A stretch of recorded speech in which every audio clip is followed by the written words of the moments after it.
Most CEOs think 2026 is a marketing problem. It's a survival problem. And over the next 18 to 24 months, companies that survive and thrive won't be the ones that have the prettiest ads or the biggest budget or the biggest agency. They'll be the ones that are turning uncertainty into a repeatable system. I call it a demand automation system, but it's really a system that's going to allow you to generate opportunities to scale your business in a predictable way. And today, I want to share with you a presentation I did a few days ago at the Business Growth Forum in Toronto. It was around growth in uncertain times, the new rules of digital marketing in 2026. And how I started this presentation was by getting a survey of the group, and I asked this question. I said, who here has downloaded ChatGPT? And of course, every hand went kind of flying up.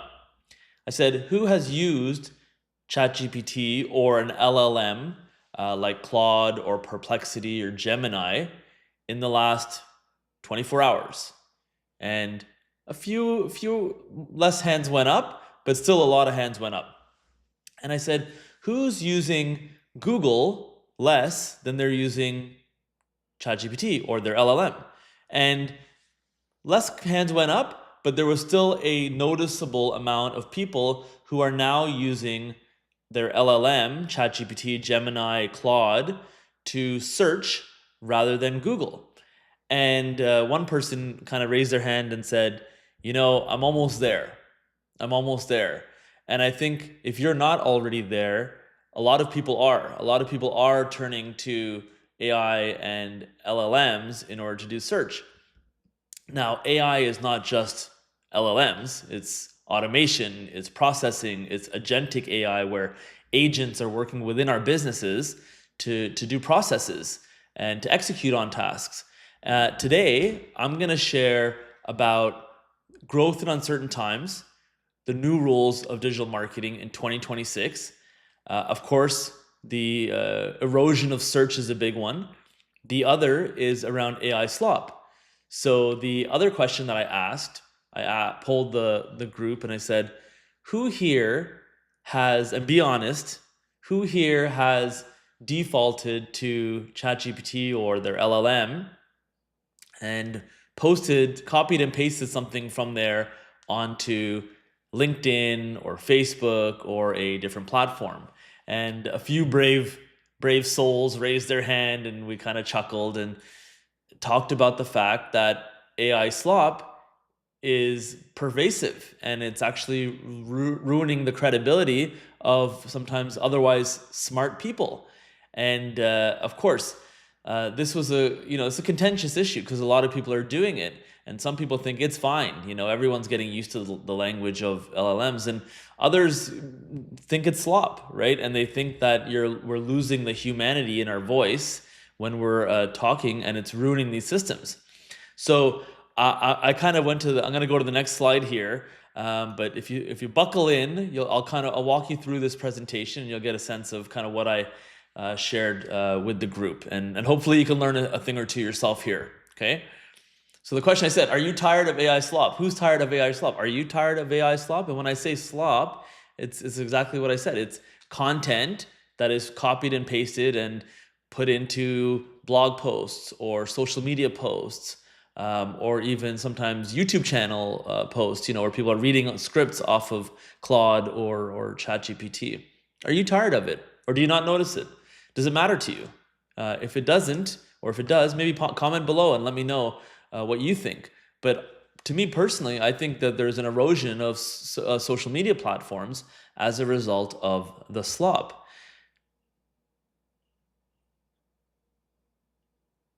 Give you a sec to read it here. People respond to content that is authentic, genuine, and human. So let's include those words in our AI prompts. I found this a bit humorous. So this is kind of what's happening, right? We're saying, like, how can we solve a human issue with AI? And so I want to share this with the group as well. All right. Then we had a bit of a chuckle here because this was on the program on the website for the Business Growth Forum, and it's growth in uncertain times, the new rules of digital marketing in 2026, and it's had a very polished little summary of what I was going to talk about during the session. And I did a little bit of a test. I did a bit of a kind of a prank, if you will, because this was AI slop. So we had a good chuckle about that. And why I wanted to articulate this is because, I polled the room and, people noticed. So one of the disclaimers that I had going in and reassurances was that if you're tired of AI slop, I am too. And so this is a dumb presentation, meaning not a smart one. Yes, that M dash was me flexing my literary skills, or is it an N dash? Who knows? I didn't use AI or LLMs to figure that out. Dumb presentation, meaning no AI was used in the creation of this presentation. So everything you're going to see here today was from me, from my experience, being in the industry for 25 years, booking, Google ads on one of the first days that it came out, doing Facebook ads early on, reading Crush It by Gary Vaynerchuk in the library in 2010. So this is not something that I just put into, LLM and spitting out and regurgitating it to you. So this is all me. Except the last slide, which I already mentioned. And dumb presentation, meaning it's only as smart as I am. So if you're disappointed, that's because my smartness is somewhere between not very and extremely. Okay, so here we go, but no refunds. Fortunately, you're getting this for free online, so no refunds. Let's just say it's not dumb. It is organic intelligence certified is what I'm going with. So let's jump in. Fire emoji, also organic intelligence certified. So if you enjoy what I'm about to share with you, do give this a thumbs up. Check out my YouTube channel, which I'll link to as well, and subscribe there. I'm going to be pumping out a lot more content, human content that's relevant for high growth CEOs, those that are scaling fast, those that want to build a system in their business, not just want to cobble together a few tactics and hacks. We're thinking long term. We're thinking growth for the long term. So if you're interested in more content, give us a like. Get the message out there, because it's all about building systems, AI systems for marketing in 2026 and beyond. So, uncertain times. We're in uncertain times. What does that mean, right? What are the contributing factors? We keep hearing this, uncertain times. So, AI, of course, makes things uncertain. Geopolitical tensions, right? We know that there's a lot going on, a lot being said. So that's disruptive. Business model disruption, SaaS is facing a lot of heat right now versus vibe coding, where people can, put markdown files and, build out a little app to do kind of almost anything. Supply chain versus tariffs, right? Economy, right? Uncertainty in the economy. We keep hearing that. And all of these can culminate in this last one, which is media says so. So it's uncertain because we're told it's uncertain. So there you go. These are some of the contributing factors. Now, in digital marketing, these contributing factors to uncertain times, of course, are different. And so I want to outline these challenges that we're facing. Number one is zero-click search. Up to 85% of searches that are happening now result in no click to a website. So I'll dive in a little bit deeper into that momentarily, but that's a huge factor, right? Because traffic isn't going to websites anymore. So you have to think not only on your own and operated platforms, but also in the wider sphere. Number two, users are increasingly using LLMs over search, which can hallucinate, right? Which we know, and that can also be an issue. Number three, AI slop on social media and video platforms has exploded. This hurts both the poster and content credibility of the entire platform, leading to uncertainty in advertising on those platforms, of course. Number four, contributing factor, attribution modeling, right? The ability to track performance. It's harder than ever before. And what is leading to conversions has changed massively due to algorithm and privacy changes. So it used to be very black and white. Someone clicks on an ad, they get retargeted, they click on another ad, they get an email, right? And you can kind of map that out with some of the privacy rules that have been implemented, which are great for users, but kind of maybe painful for marketers and businesses. That's changing things. GDPR in Europe is changing things. There are a lot of elements that are making it much more difficult to track where performance or opportunities are coming from. And I'm going to move my little box here. But number 5 is digital marketing in the AI era is overwhelming, right? What do I automate? What requires a human? Where do I put my energy? Is it working? Is there a system, right? So these are the 5 contributing factors, in my opinion, as to why there's uncertainty in digital marketing. And all of this can be very overwhelming, right? Very overwhelming, especially if you're not in the industry, right? Things are changing rapidly for those in the industry, and for those outside of the industry, that you're running a business, you've run it the same way for maybe 5, 10, 15, 20 years, 50 years, and everything is kind of, the rug is being pulled beneath us, right? Once again. So what that ultimately means is we have to stay ahead, right? And there are 3 ways to respond, right? You have 2026 on the left side, you have 2030 on the right side. There are 3 ways you can respond here. The first is like the GIF in the previous slide. You can freeze, be panicked, fear-focused, right? And that's not good. That'll take you down a bad path in the next 18 to 24 months. Then you can be the yellow line, which is flighty, unfocused, and in a constant state of prepping, right? And you might plateau in that case, right? But you're in a constant state of flight. And then there is fight, right? Which is the green line. Green is good, positioning yourself for long-term success by being strategy focused. Now, this is cyclical because we just went through this 5 or so years ago during COVID.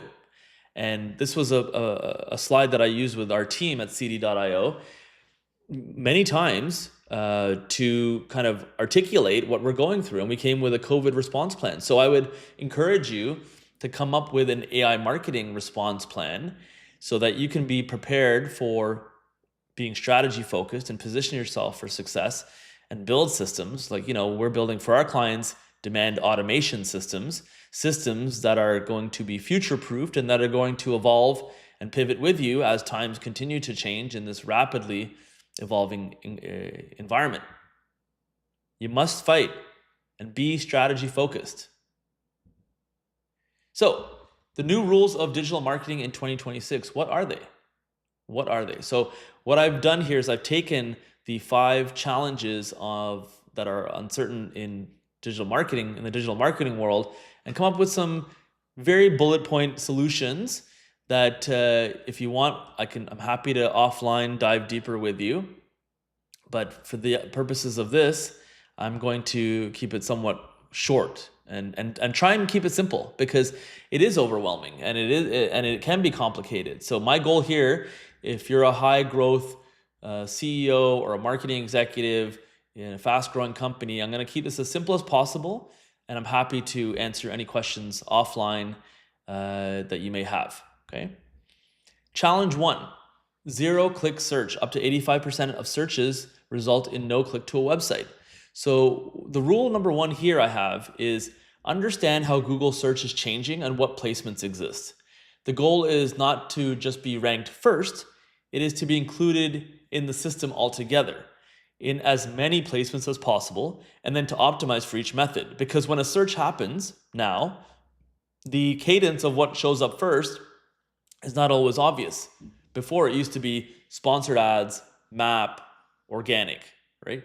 Now it could be an AI, like an AI mode for not Gemini, it's Google Search AI mode, right? It could be organic first. It could be a paid ad first. It could be maps first. Now, of course, that's highly contextual on your industry and your business type. That's going to determine what shows up. So of course, do some searches in your industry to figure out kind of what shows up first, and we'll optimize for that together. But here's what you should know, and here's a response to each of them. So Google AI mode, which I've put here is different than Gemini. You want to focus on generative search optimization. So in the old world we had SEO, right? And SEO can still play an important role and does so in generative search optimization, but we want to focus on GSO, or what's also being called AEO, GEO. That's how new it is, that the terms are still being defined. Maps, you want to make sure that you're showing up on maps if you have a business that's relevant there. And the way to get ranked higher on maps is Google reviews and updates on your Google business. Sponsored search ads, right? So this is search engine marketing. Many of you who've run ads in the past may be familiar with this. For many of you, this may have been the core of your marketing strategy, right? So we need to evolve that. There's still a place for it, but there's an opportunity to evolve that. Organic search, SEO. So again, still relevant.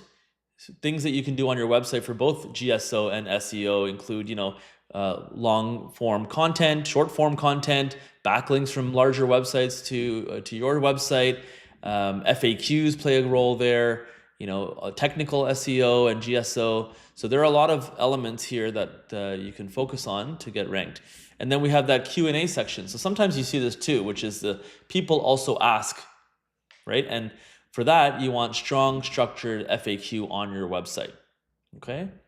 So that's the first challenge, or the first rule rather. Challenge 2, users are increasingly using LLMs over search, which can hallucinate, right? Now, if you're not familiar, a hallucination is essentially wrong information being pumped out from LLMs. And when I attended Harvard University a few weeks ago and took their AI marketing course, because I'm trying to position myself for being strategy focused and winning in the long term, the example that we used was the sky is blank, and then the class was polled and hey, how would you finish that sentence? And when we looked at the statistics, 50% would say the sky is blue, right? And then there was a breakdown of other ones. The sky is falling, right? The sky is gray. The sky is, right? So this is where hallucinations come from, because LLMs are going to use your context and the context of your inputs to have personalized outputs. But that may not be universally correct or objectively correct.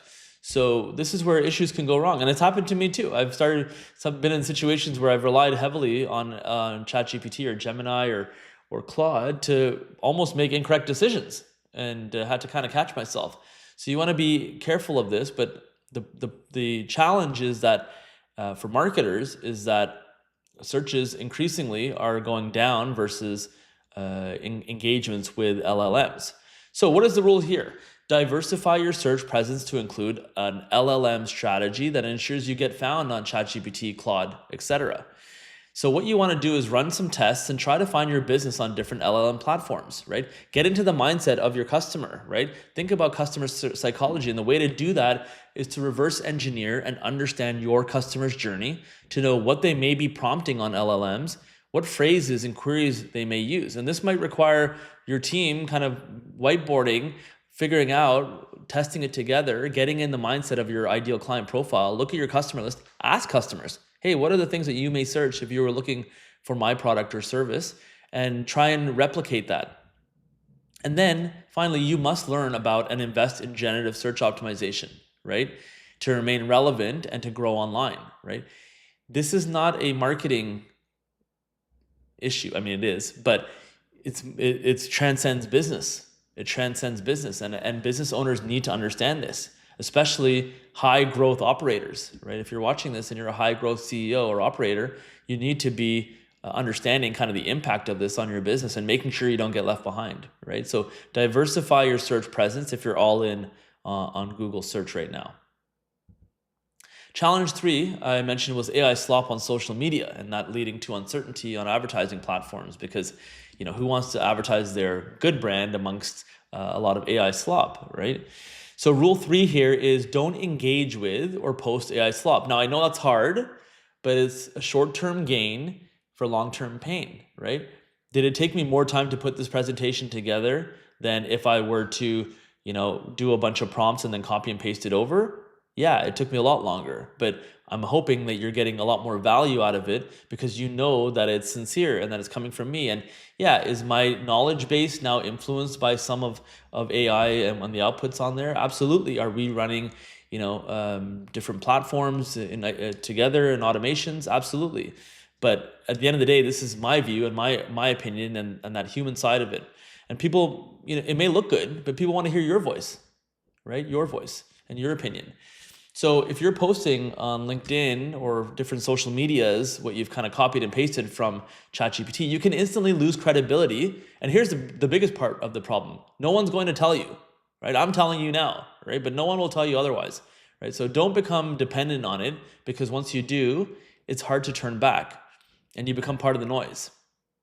Number 2, founder-led content is non-negotiable. If you're running a business and you're a high-growth business and you're a high-growth CEO, you need to get in front of the camera. You need to, polish yourself and get ready and get your voice out there and articulate the personality of who you are and what your business stands for, right? That's not easy. I know that's not easy, right? And pressing play and, uploading and, worrying about, okay, what are people going to think? People are going to form an opinion about you and your company regardless. So wouldn't it be better for you to be in control of the narrative? So that's what I would compel you to do. Now, when I did the presentation at the Business Growth Forum, someone rightfully challenged me and said, well, what if it's not the founder and if it's a spokesperson? That's fine, right? You need someone to represent the brand. Now, for me, it needs to be founder-led, right? Other business can do what they want, but the times of like your business page, running your business, like running your social media, people are wise to that, and people want to hear from founders and creators. And it means something when I say build a demand automation system rather than kind of my business page saying, hey, it seems too commercial, right? We want social. On social media, we want social. So think about how you can start generating content. This is the easiest time. Now, you might say, Riaz, it's saturated. There's so much on YouTube. There's so much on LinkedIn. Everyone's posting. I don't want to be part of the noise. There's too much noise. This is the easiest time to build your brand by just I should have underlined this, being authentic. The mistakes show you are real, and engage with others with real comments, right? The times of just kind of liking things and moving on are done, right? People want to hear you, right? We're sick of the AI slop. We're sick of the comment bots, right? So the only way to combat that is to be part of the solution, right? No one said it's going to be easy, but I'm here to share the new rules, right? These are the new rules. Challenge 4 is around attribution modeling. Now, if you're not familiar with this term, these are methods to track the journey of the customer on online platforms so that you can know kind of what the milestones they went through in order to become a closed won client for you, or a student at your school, or an attendee at your event or conference, or whatever your key KPI is, right? So my rule here is become data obsessed and tie that data back to the bigger picture focus, right? I think what happens sometimes is people they have analysis paralysis, right? And they get too much into the weeds. So what I want you to do is understand your key economic drivers. Make sure your revenue team also understands the KPIs that move the business forward. If you tell your marketing team, hey, we want more clicks, or we want more awareness, or we want more engagement, right? They're going to focus on that. But if you say, hey, our key KPI is demos of our solution, and that's what I'm going to hold you accountable to, and that's what I'm going to hold the sales team accountable to, that's what you need to do, right? Gone are the times of click-through rate being enough, right? We need to do more. We need to be better than that. Rarely does someone see an ad once and then buy your product or service. So what you want to do is embrace the marketing funnel and customer journey map specific to your business, and use server-side tracking for better attribution. So later, I'm going to share a little bit more about how the marketing funnel is still relevant. So if you're thinking, hey, marketing funnel, haven't heard that in a while. Okay, I'm going to talk about that in a little bit. Server-side tracking. So this is a way to combat some of the ways in which privacy has diminished the amount of tracking that we're able to do on users online. So server-side tracking, that could be a whole presentation in and of itself, but essentially it bypasses ad blockers and allows you to capture the information so that you can have better retargeting audiences, better conversion tracking, better lookalike audiences. So to me, we're moving all of our clients over to server-side tracking, and this is imperative. You need to do this. And if you're a marketing team, right, then you're going to only serve yourself better by doing this, because you're going to have a more clear picture of the reality of your efforts. Don't get analysis paralysis with marketing metrics. I see high growth CEO operators do this all the time, where they say, oh, is this working or not? And they get so into the minutia of this many clicks and this many, and it's like, is your business growing or not? Is your business growing overall or not? And if it is, let's figure out what's working. And if it's not, let's figure out what's not working, right? It's very easy to get obsessed with metrics that don't actually move the needle. And some malicious agencies out there, that's what they want. They want you to be confused by the fact that they're not actually doing anything for you, right? So figure out, what are your key growth, there's revenue, there's EBITDA, profit, right? Enterprise value growth. Okay, so then what comes next? What is your solution? What is your product? What is the price point of that? What's your lifetime value? What's your customer acquisition cost? Get your marketing firm more involved with that conversation, right? For us at CDIO, our whole team knows that. That's what we're focused on. We don't care about our metrics. We care about our clients' metrics. We work for them, right? We give white glove service. We've been doing it for 10 years, right? We're their partners, extension of their team for 10 years, right? So anything less than that is not going to work, in my opinion. Challenge 5. Digital marketing in the AI era is overwhelming. Yes, what do you automate? What requires a human? Where do you put your energy? Is it working? Is there a system, right? So for me, rule 5 is develop an AI marketing strategy to reduce the overwhelm, which should lead to a system, right? A demand automation system. So you're probably asking, this is the big question I get, what should I automate, right? Do not automate strategy or quality control or accountability at this stage. Now, things are changing rapidly. And half a year from now, you may be watching this and saying, hey, it's still 2026 and this is redundant. That may be the case, right? But today, April 30th, 2026, do not automate strategy, quality control, judgment, accountability. Automate execution, repetition, data processing, testing at scale. Remember the key milestones in your customer journey, because we've mapped that out now, right? Where you should have a human in the loop, right? We talked a lot about this at Harvard, the human in the loop, right? Where should you automate? Where should you have AI, where should you have agents, right? And where should you have a human in the loop, right? We can't automate and scale everything. I know that's tempting, but don't do that to yourself. You're gonna hurt your relationships, and humans buy from humans, right? Whether that's with your clients or with your customers online, that's the case. Build a system that will generate consistent and repeatable results across this entire sales and marketing journey. I call it demand automation, right? You've heard me say this a few times, right? Demand generation is a term that's been around for 15, 20 years. Marketing automation, right?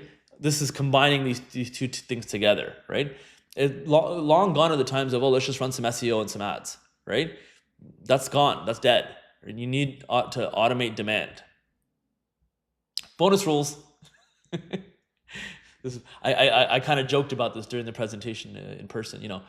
I wouldn't be a good marketer if I didn't have a few bonus rules out there. So here's some bonus rules for you. Okay. And again, if you like what you've seen so far, like, comment, share, subscribe and follow so that you can get more content from myself. Okay.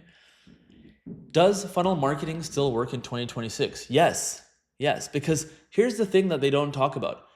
The marketing funnel is not a new concept. It's as old as advertising itself. It's been around for decades, right? It's not a tactic. It's a strategic approach that transcends platforms and mediums to get results. I know a lot of people think that the marketing funnel was like, when Google came and started talking about awareness, engagement, conversion, right? The traditional old school marketing funnel, which is awareness, interest, desire, action, still lives and breathes today. And I know this works because we use it every day, right? And so here are the stages, right? And so at each stage, you want to have a key KPI, right? So at awareness, that might be qualified impressions, like how many times your ad is seen. At the interest stage, it might be the number of clicks that you get that are meaningful with your qualified audience. At the intent stage, it might be return visits to your website, email opt-ins or engagement. And at the action stage, it could be qualified leads, it could be sales, pipeline contribution, right? So if you're not tracking this, right, you're behind, right? You're well behind. Okay, using your data to target new customers. So this is a question I ask a lot. Do you know what first-party data is, right? So third-party data is the information that's collected by different platforms like search engines, like Google, Meta, different platforms, and they're collecting a lot of information on all of us, right? They have pixels and tags all over the internet. They're using that to collect the information. They're collecting information on Google or Facebook or Instagram or WhatsApp. And first-party data is your business's data, right? You can't just rely on the third-party data. You need to collect information. And so what that information is, the information that's stored in your CRM, your email marketing list, your website forms, your booking appointment systems, your billing systems, right? Your SaaS tools, retargeting. And then we'll use this information to match those customers with their online profile to hyper-target ads on social media news feeds and ad placements, right? So this is called custom audiences. And when someone visits your website, we can retarget and remarket to them using the list or pixels on your website, right? So that's what we want to do. We want to make sure that we're using data and leveraging your data in order to target people rather than us sitting around the boardroom saying, oh, who should we target today, right? Lookalike. Again, this has been around for a while, but if you're not doing this, you're well behind. And if you're not incorporating this into your demand automation system, which is using AI and automation, this is how we can hypercharge this stuff. Even though these concepts have been around for a while, we're on a new frontier in ways that we leverage these things, right? Using your data and algorithms. So what we can do is analyze the demographics, interests, and behaviors of your customer list and your data list and your first-party data, and then find new people who think and act and behave similar to those on your customer data source. And then we'll serve ads to these new people. And that's called lookalike modeling, okay? So again, not new concepts, just not being talked about enough. Data-driven creative and audience testing, right? I see it all the time. Oh, someone runs one ad with one headline, one image, and then it doesn't work anymore. And then they say digital marketing doesn't work for us, okay? Well, this is the truth of it. You need to develop multiple creatives, multiple audience segments and platform variations, then put that out to your target audience, testing thousands of different combinations to determine what's performing. And then over time, review analytics to determine what's working and scale it up. And then most importantly, because this is what I see people not do, turn off the variants that are wasting your advertising dollars. Don't let it ride, right? Turn it off if it's not working. This drives results in a tangible way. So thank you so much for watching if you've stayed this far. The number one takeaway, we must adapt. You must adapt, right? And in this new frontier of AI marketing, we all must adapt because the platforms are different, they're changing, they're evolving, the tactics are different, the way we track things are different. I just went through all the different challenges. There are many more that I haven't even named, right? So what I would ask you is, if you're stuck, if you're a high growth operator that's scaling your business rapidly and you haven't figured this piece out, right? Let's build your demand automation system together, right? That's where we're moving to. We're not just kind of an old school agency anymore, right? We're a demand generation, demand automation firm that's building demand automation systems that we manage for you. We build it for you and we manage it for you. And the idea is that we're going to get predictable results in this engine. And we're doing it for our clients. We're scaling our clients, right? We have lots of systems that we're building. New things are coming. We have N8N and automations and Claude and all combined.